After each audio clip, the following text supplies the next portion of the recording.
talents and showing great mastery of certain subjects, so people who excel very well in different areas. Typically, they're before the ages of 11.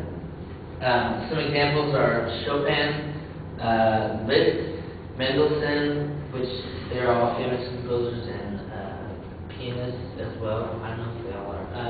Mozart and Buddy Rich, who became a band leader at 11. So all these musicians, the world is greatly benefited, whether by their music directly or indirectly, or they have taken something out of the technique, or just by studying the way that they play and the way that they write. Many will argue that the activities such as sports or computer studies or other areas of interest are in fact superior to music because it strengthens many areas of the child's development. However, the benefits of music of the child's life outweigh this. In addition to improving creativity, learning music cultivates many skills and will continue to be useful in your children throughout their lives. Some examples would be concentration, because when a child learns music, there's a certain level that they need to focus as far as put towards the activity, and so they really need to pay attention to that. Coordination, which also sports also does as well, and the same with concentration. But you have to, a lot of times you do your hand and eye coordination as well as you need to understand what you're playing in order for it to be pleasant to the ear. I mean,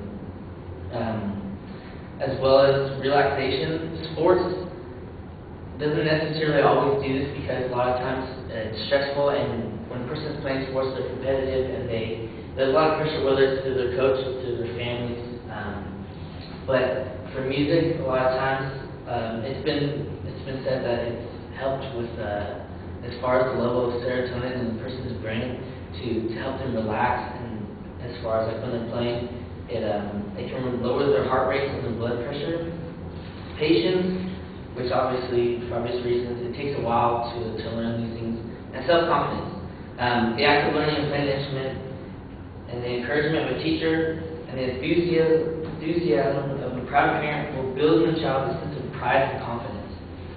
Moreover, children who practice self-expression and creativity often become better communicators later in life. So, in conclusion, rather than just simple entertainment, music has proven to provide many more benefits to children and adults. It has been proven to help patients recover from disease or surgery more quickly and with less pain. Through prestigious research and studies, we now know that it can have very positive effects on a child's development. And if we begin to plant the seeds to assess in our youth today, there's no telling what their capabilities are and where to come in the future. So for the sake of the kids, encourage them in the future. Thank you.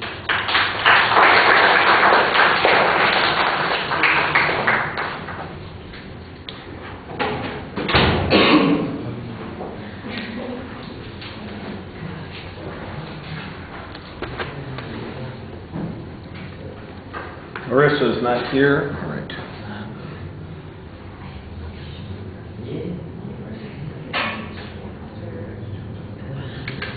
All right, Mark, there's a lot of stuff in the speech that I think works really well. You've got a lot of data, a lot of background information. You connect, you've got kind of a unified theme here about all the benefits that music can provide. I'm not sure there's a lot of controversy on this.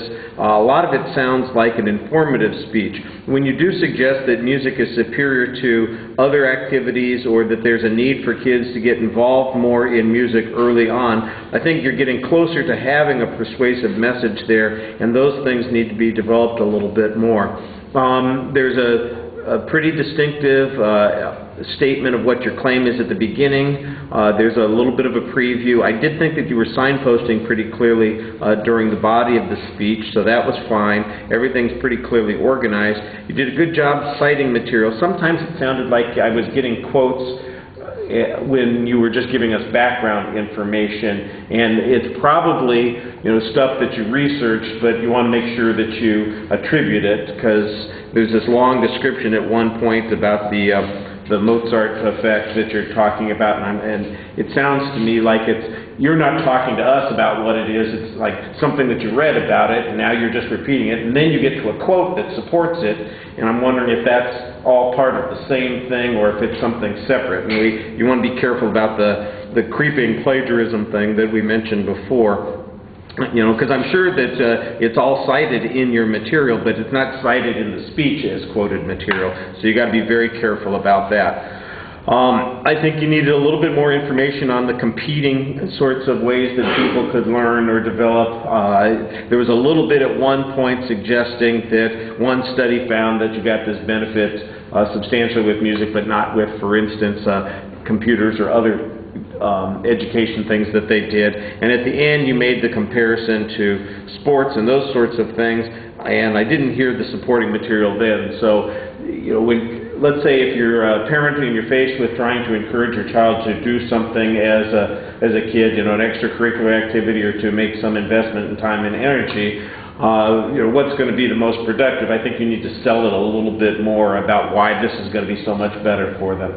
And maybe a little bit less time on the background theory stuff, which is more, like I said, informative in nature. On presentation issues, you've got nervous feet. I moved the camera at the end so you could see the feet a little bit more. I don't know that you'll notice it, but you're just kind of meandering. You're not using your movement to emphasize ideas. It's really just anxiety coming out of your feet. There's one point where you're kicking the heel of one foot with the toe of the other, and it just looks like you're uncomfortable there. And you need to get a little bit more into talking to the audience instead of focusing on the notes.